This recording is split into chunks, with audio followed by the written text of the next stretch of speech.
At my wife's sister's wedding I was treated like a stranger, and when the hidden reason finally reached me, I walked away without a sound, leaving them to chase me with endless calls I had no intention of answering again. The wedding day.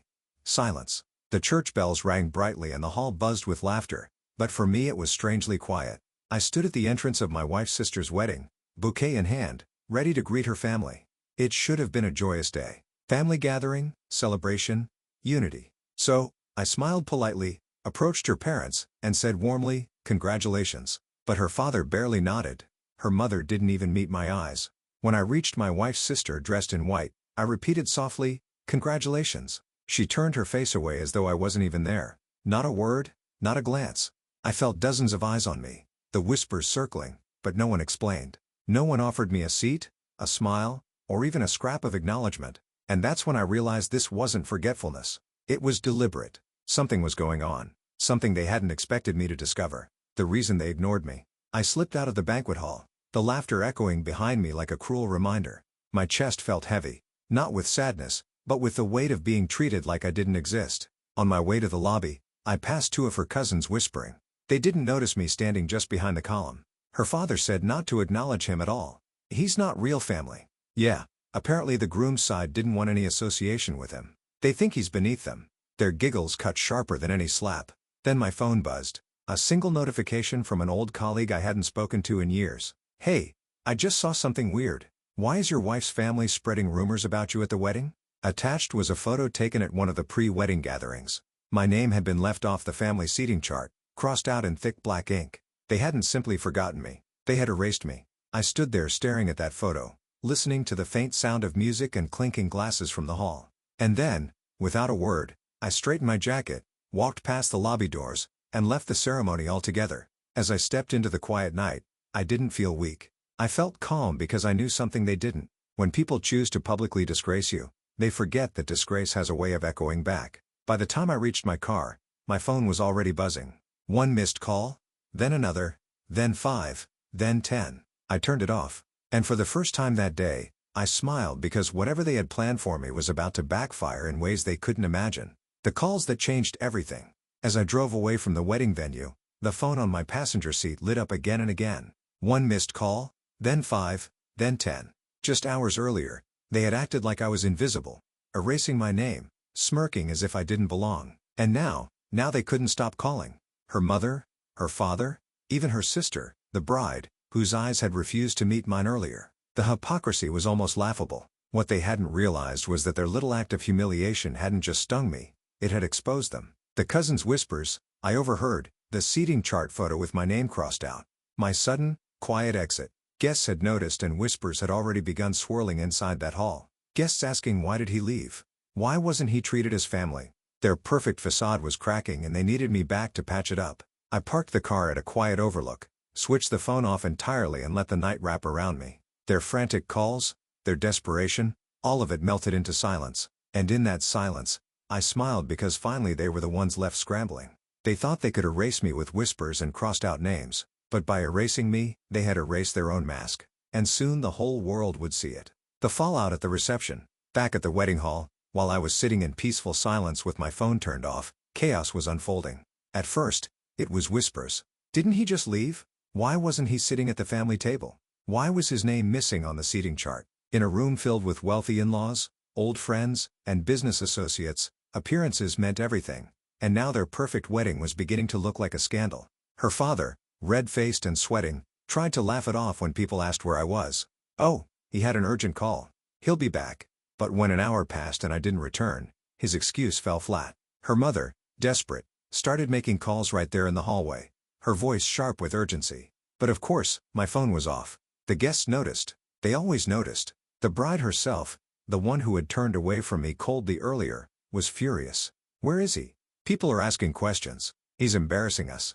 But the truth was, I wasn't embarrassing them. They had embarrassed themselves by choosing to publicly erase me. And now they were choking on the consequences. As they tried to patch the holes in their story, they only made things worse. The guests' whispers spread faster than any toast or blessing. And while their perfect evening spiraled into rumors and side-eyes, I sat in the quiet of my car, smiling, because I knew this was only the beginning of their regret. The turning point. The more I ignored their calls, the more their carefully constructed facade unraveled. Whispers had now turned into murmurs loud enough to be heard across the reception hall. Some guests even pulled out their phones, scrolling through social media, piecing together stories they'd heard before about how my wife's family treated me. One relative muttered not so quietly, "If they can humiliate their own son-in-law like that, imagine how they treat outsiders." That single remark spread like wildfire among the tables. The groom's parents, who valued reputation above all else, caught on quickly. They weren't fools. They could see the tension, the missing face, the frantic whispers, and they didn't like what they saw. Her father tried to laugh it off again, stammering excuses, but the groom's father leaned in sharply and said, "We expected dignity tonight. Instead, we get disgrace." What kind of family humiliates their own? The bride's smile cracked as she overheard him. The bride, now cornered by her own guests, turned on her parents in fury. "You told me it wouldn't matter. You told me nobody would notice." But everyone had noticed. And worse, they were talking. As their perfect evening fell apart, I sat miles away, watching the city lights through my windshield. My phone was still buzzing on the seat beside me, call after call flashing across the screen. But I didn't pick up because my silence was louder than anything I could have said in that hall. They thought ignoring me would erase me. Instead, it erased their dignity. And by the end of that night, they weren't laughing at me anymore. They were begging for me. The begging. By the time the cake was cut and the music softened, their facade had completely collapsed. Even with my phone turned off, I could see the notifications stacking up. When I checked it briefly, 15 missed calls from her father, 12 from her mother, 7 from the bride herself, dozens of desperate texts. "Please come back. People are asking questions. You don't understand. It looks bad without you here. If you love this family at all, answer us." The irony was bitter and sweet all at once. Just hours earlier, I wasn't family enough to sit at their table. Now they wanted me back. Not for me, but to save face. Guests cornered them with questions they couldn't answer. Why was he ignored? Why wasn't his name on the list? Why would he leave during the ceremony? Each question twisted the knife deeper. The more they scrambled, the more obvious it became. Their attempt to erase me had erased their dignity instead. Finally, her father made a scene, standing up and loudly declaring that I had family obligations that forced me away, but nobody believed him. The groom's side looked disgusted. The bride herself burst into tears, hissing at her parents for ruining everything. And still, their calls kept coming. I didn't return. I didn't answer. I didn't explain myself because nothing I could have said would punish them more than their own desperation unraveling in front of the very people whose respect they craved most. That night they wanted me invisible. An afterthought. A nobody. But in the end, it was their own panic, their own begging that made sure everyone noticed me. And I wasn't even there. The day after the wedding ended without me, but its aftermath had only just begun. By the next morning, their perfect day was the talk of the town, not for its beauty, but for its scandal. Guests whispered in group chats, neighbors gossiped over breakfast, and relatives replayed the moment I left. The groom's parents were livid. They'd invested in an image of prestige and respectability only to discover their new in-laws had humiliated their own family member in front of everyone. "If that's how they treat their own, how will they treat us?" one of them reportedly said. The marriage started under a cloud of distrust, and everyone knew it. My phone once again switched on, filled instantly with new messages. This time, they weren't angry. They were pleading. "We didn't mean it that way. You know how things get at weddings. Please don't ruin this for your wife's sister." But they were already ruined, not by me, but by their own choices. Their cruel erasure of me had left a mark that no apology could erase. I didn't reply. I didn't lash out. I didn't seek vengeance in words because I had already won. By saying nothing, by refusing to come back, I had forced them to destroy themselves in front of the very people whose opinion they valued most. They had thought silence would erase me. But in the end, my silence was the loudest thing in the room. Epilogue. The long shadow. The story didn't end with unanswered calls or whispered gossip. Their decision to erase me at the wedding set into motion consequences that rippled for years. The groom's family never forgot what they saw. What should have been a happy beginning became a strained union filled with suspicion and judgment. The bride, once so proud, so eager to ignore me, was constantly reminded of the scandal that tainted her wedding.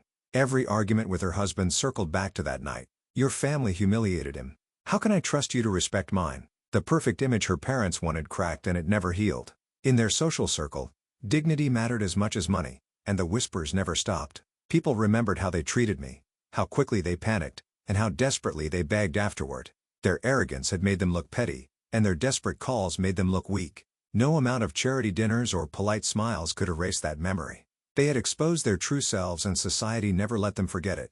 For my wife, the fallout was unbearable. She saw her parents beg me, saw her sister's marriage weighed down by resentment, saw their friends mock them quietly at every gathering, and every time she looked at me, she saw the man they tried to erase, the man who walked away calmly, letting their own actions destroy them. She never apologized, but she never mocked me again. Silence replaced arrogance. Respect replaced ridicule. And me? I never needed to explain myself. My silence had spoken louder than any confrontation. They thought ignoring me would erase me. But instead, my absence became the loudest presence in the room, the crack that shattered their carefully built facade. In the end, I didn't need revenge through anger. My revenge was simpler, sharper, letting them collapse under the weight of their own arrogance. And every time I saw their eyes flicker with regret years later, I smiled quietly, the same way I did the night of the wedding. Was this revenge perfectly justified? Tell us what you think about this story in the comments below. Like the story. If you think this story is justified, share it with someone who needs this energy and subscribe to Lauren's Story for more jaw-dropping tales of betrayal and justice. Because here, every lie has its reckoning and every betrayal finds its shadow. Stay sharp, stay strong, and stay tuned.